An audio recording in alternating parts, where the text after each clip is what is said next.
brothers and sisters, Assalamu alaikum wa rahmatullahi wa barakatuh.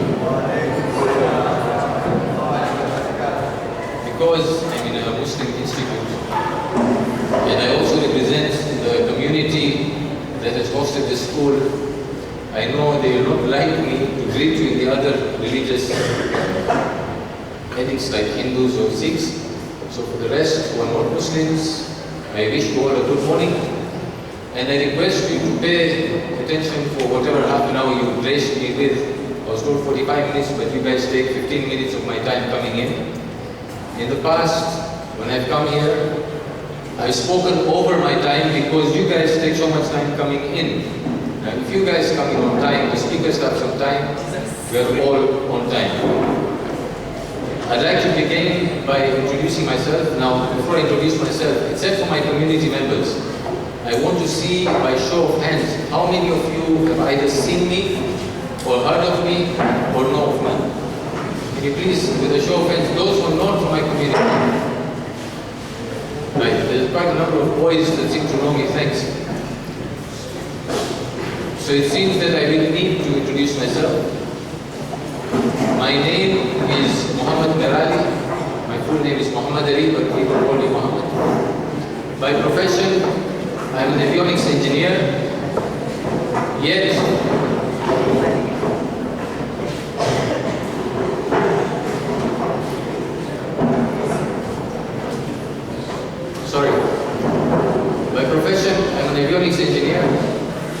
yet at present I run a shop on Magadara Road. You all know it as Azam, or it used to be known as Azam. We're selling lines made products. At the same time, I'm employed by a colleague of mine who brings in spare parts and sells them in wholesale in Kenya. As a profession, I've changed jobs in professions many a time. All of them from experience, none from an academic point of view. Academically, I'm an engineer, but the professions that I have enjoyed include paint industry, double glazing, banking, finance, shares, stock market, you name it. Quite a variety of things that I've done in my time. And all these have come from experience. Now, why I'm sharing this with you, first and foremost, is so that you understand the meaning of this hadith of the Prophet. Our Holy Prophet has said it is incumbent upon every male and female, and I'm stressing on the female because people don't believe that women should be empowered with knowledge. Our Prophet has taught us 1400 years ago, it is a must for every man and woman to seek knowledge. And whatever I report from the Prophet is applicable to my Sikh friends, it is applicable to my Hindu friends, it is applicable to the Christians. I will not go on any ahadith or tradition that is not general for all mankind.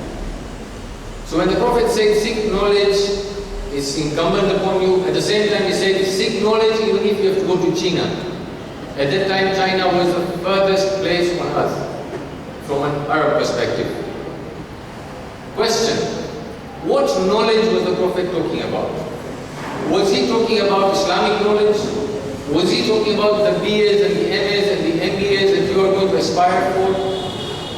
He was not talking about this paper knowledge that we aspire for in schools, in universities, and colleges. The knowledge that the Holy Prophet was actually describing was when a person interacts with his fellow human beings, when a person travels, when a person goes out to these learning institutes, when a person goes to other countries and spends time there. That humanity, that aspect that comes out in yourself, that individuality is what he was talking about. Each one of us here is an individual, a unique creation of God, whichever way you believe in Him. He has blessed you with a beautiful life. He has blessed you with parents who took care of you and nurtured you and brought you up. He has blessed you with an environment in which you can learn, acquire information and knowledge, and out of all that you will form your own individuality. That's why I started with my experience. This book knowledge is not what helped me in my life. What helped me is what I have become as an individual. One of the other names that I'm also familiar or popular with here in Mombasa, I'm not in uniform today so you may not realize why. There's some community members of mine who also know me as Jesus. You might have heard one of the youngsters shouting that. I am not averse to this nickname. Why am I not averse to this nickname? Because this is the name of one of the prophets. And I have no problem with somebody calling me such a beautiful name, because he was one of the chosen prophets of God. However, the reason for bringing this up in front of you now, one of the habits that we form in our lifetimes, and this is how I also got my nickname. I think Jesus was because some people in my community might be looking forward to crucifying me someday, so they decided to call me Jesus. Makes it easier, no? During Easter, just put him on a cross and we're all happy. But when it comes to nicknames, and this is one of the social evils in our communities, in our school environment, you will face it wherever you go. I will give you an example. Yesterday I was reading the Daily Mail. Since I've got a sick friend here, he will relate with this much better. There was a sick guy who is suing a corporate bank in the UK because he was abused, he was reviled because of his Sikhism, because of the religion that he follows, because of his values. This guy used to go to work with a turban, and you know what the worst part is? The people who did this to him were not non-Asians, or were not those people who are Europeans.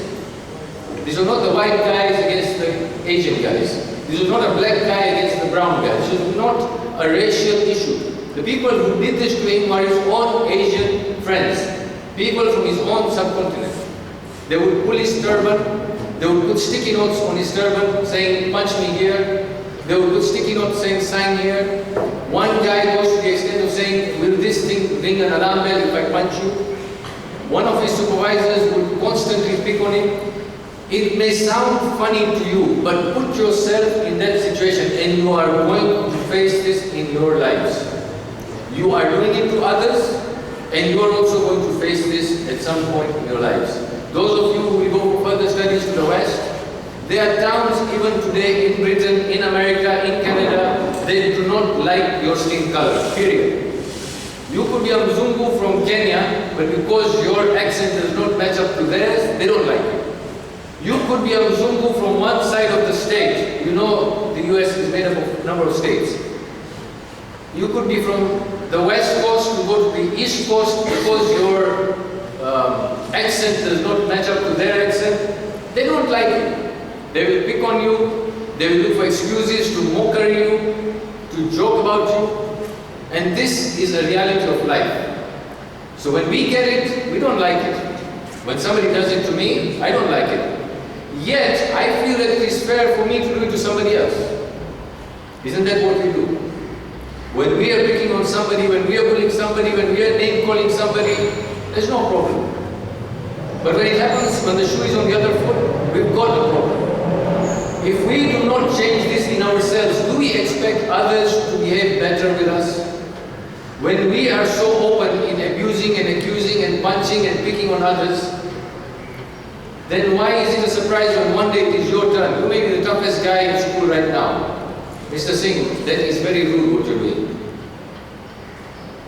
You may be the best and the toughest guy in school, but there's going to be somebody tougher out there who's going to do the same to you. And you're not going to like it. Believe me, you will not like it. And I picked on you deliberately for this reason. It's better I teach you this lesson today than you go and learn it outside there tomorrow. Because there are people who are dying out there because of this issue. The internet that you people are so commonly using. Go and read the Western media. There are 19-year-old girls, there are 17-year-old girls, there are guys who are 15 who are committing suicide daily. There are people who are going crazy. There are people who are doing ridiculous things with guns and knives in those towns because somebody on the net has psyched them up. This is a social evil that is happening today. And all of you are going to be subject to the same things because you are using those same websites and pages that those girls and guys are using. You may not realize it because unfortunately or fortunately Kenya is very far behind when it comes to these kind of things. As far as the internet and the social media is concerned. I have seen it happen firsthand in Dar es Salaam because Dar es Salaam is 10 years ahead of us when it comes to IT. I've seen boys and girls who bunk school and go to the cyber cafes and spend their whole day chatting with people, and then you get on a website and somebody starts slagging you off, and they brainwash you to an extent where you think that what they're saying is true. You are damn ugly and you want to kill yourself. And that's what they do. And to prove this, there was a psychological case that was studied about 45 years ago in Harvard. They took two boys, one very bright, one a bit slow, put them in two separate rooms. One was an ace student, A-star. The other one, he never got above an F. They put them in two different rooms and they asked 100 people to go through these rooms. And in the one where there was the A-star student, he was told, these 100 people were told, tell him he is stupid. And in the other one, they were told to say, you are a genius. You know what happened? After these 100 people went through, they were both given a very simple paper. The dumb guy aced it. The other one failed it. This is what your psychology does to you. This is what your mind does to you. If you're not careful, if you're not mindful of what you're watching and what you're doing on the net, in your social lives, you could easily become victims of this. And this has nothing to do with any religion. All of you have just seen what has happened in Nairobi a few days ago. Westgate has been framed as a religious issue. There is no religion involved in these things. These acts of barbarism, of terrorism have no place in any religion whatsoever. Be it a Hindu, if he reads Bhagavad Gita or he reads Mahabharata or Ramayana, there is nothing in these books.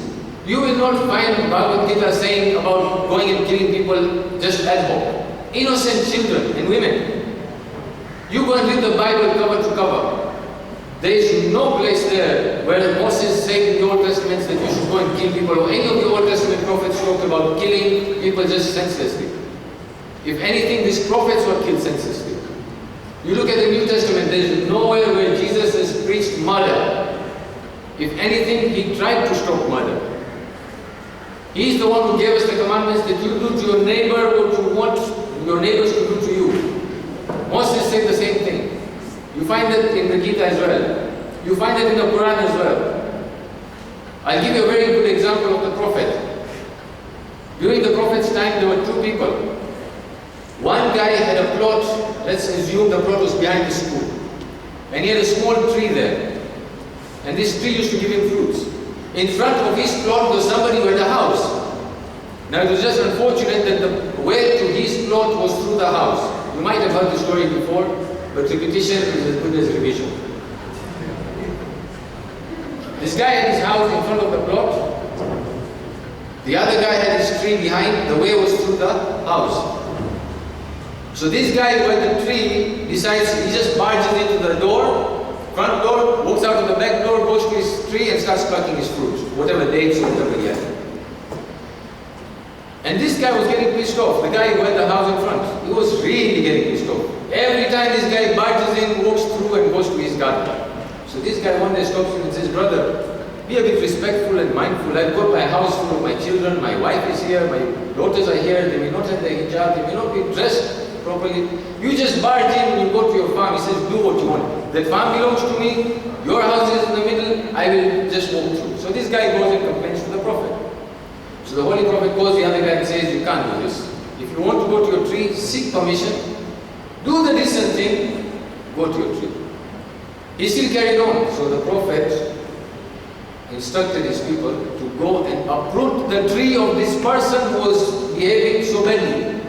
And the Prophet said, in Islam, there is no room for you to do any harm or cause any trouble to any of your human friends or colleagues.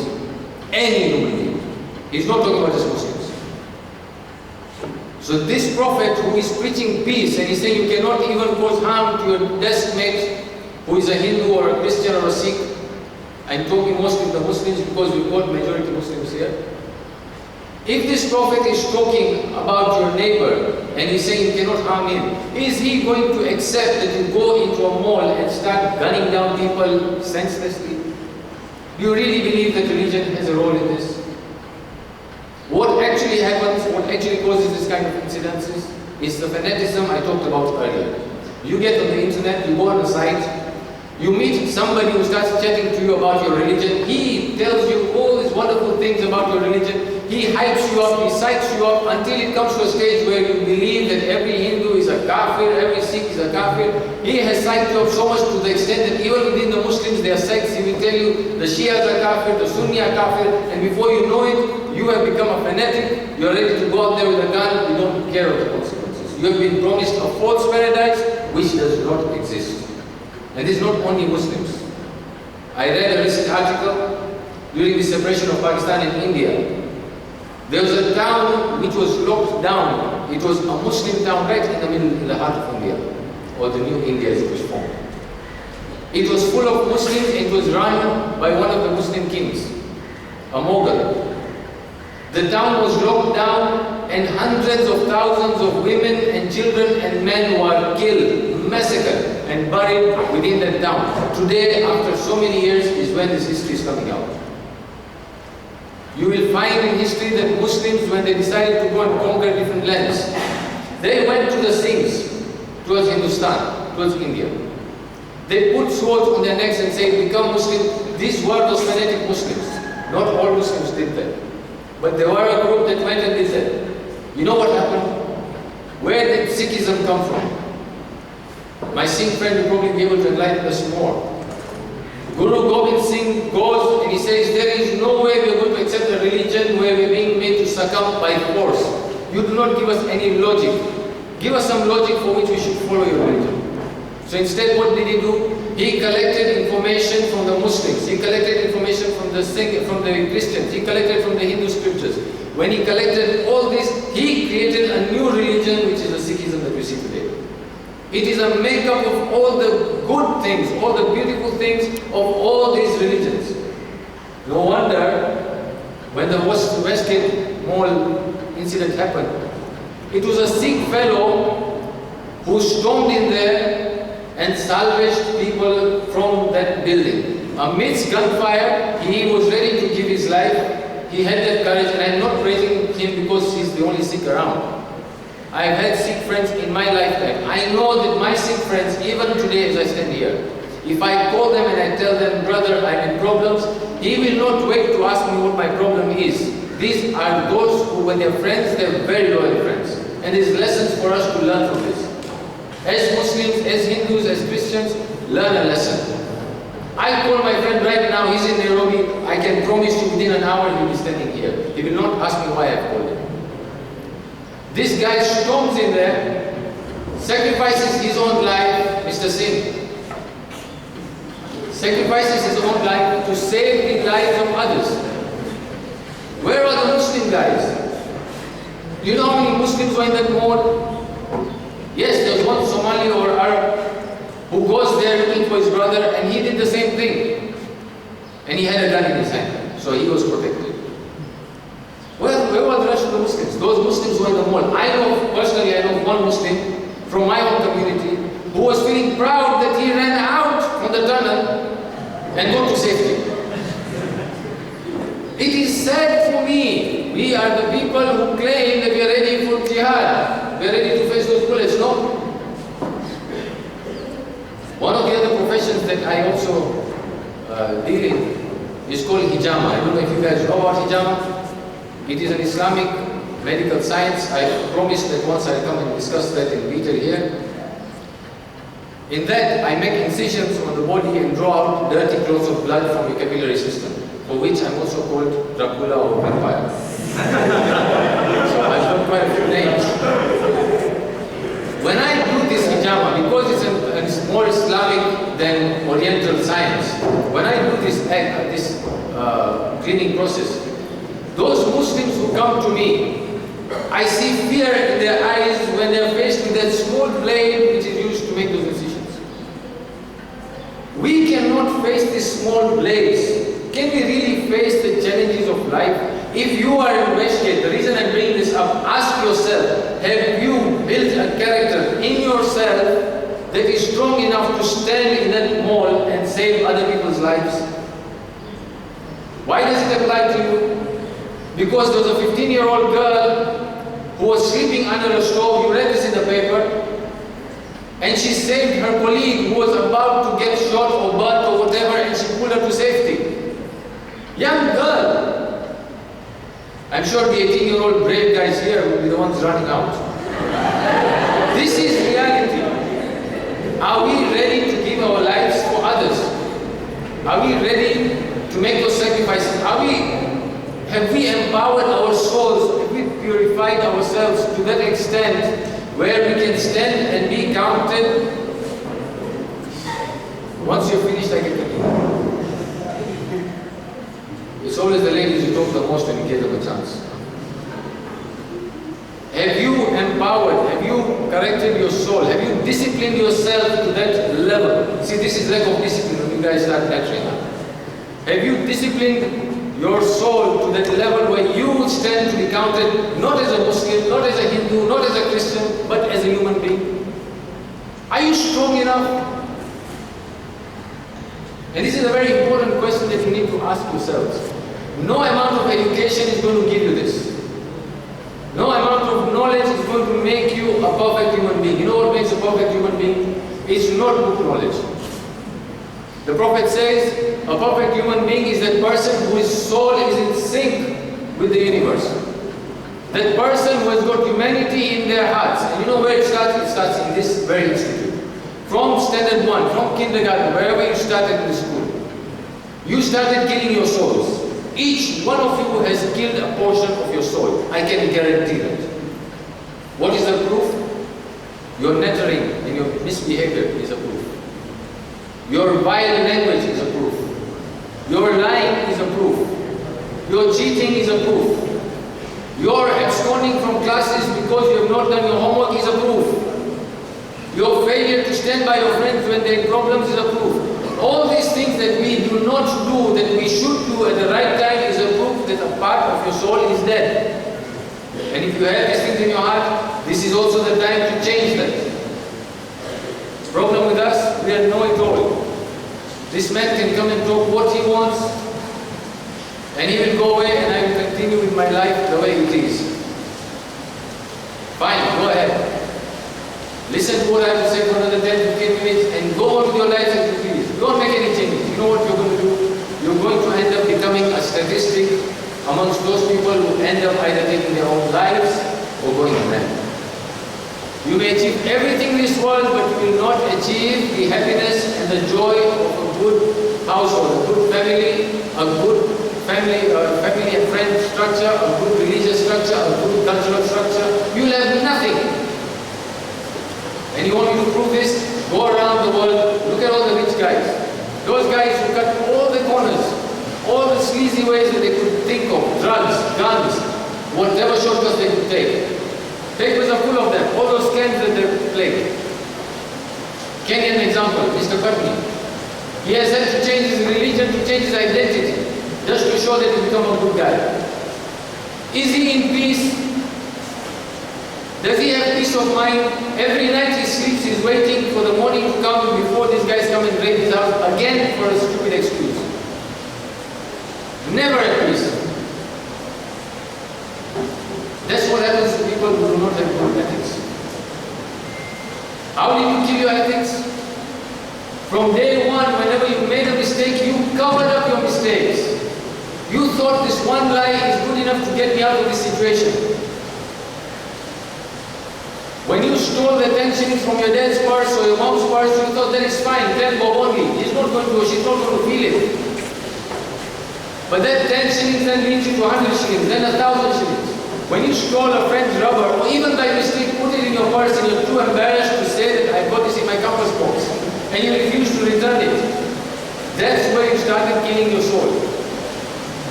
The moment you start talking back to your parents because you think you know it all, you're old enough to make your own judgments and decisions. Mom, I have to go with my friend, whether you like it or not. This is the 21st century. Your mom knows better. When your mother or your father is stopping you from something, they have a reason and a logic behind it. Sit and reason.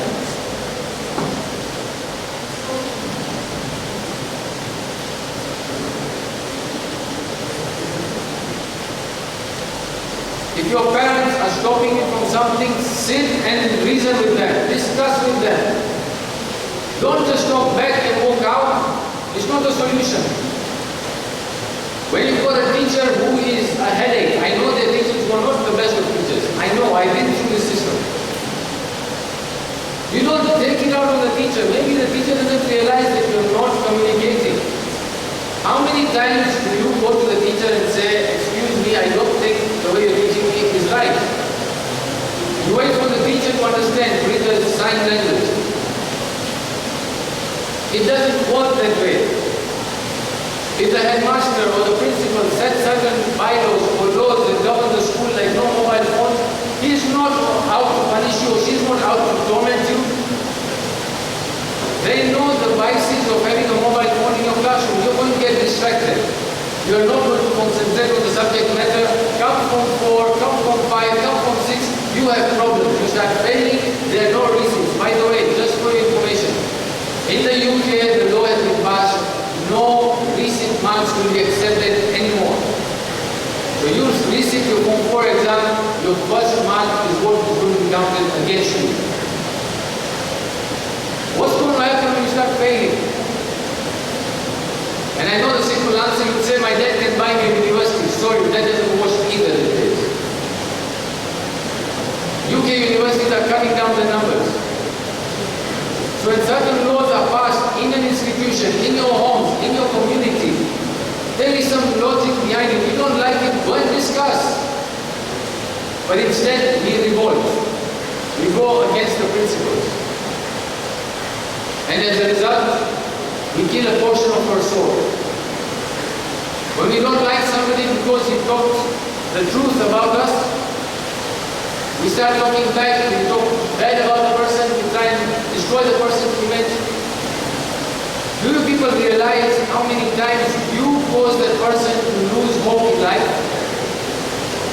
Ladies, I think I'm getting boring. If I'm getting boring, then you can talk and I can keep quiet.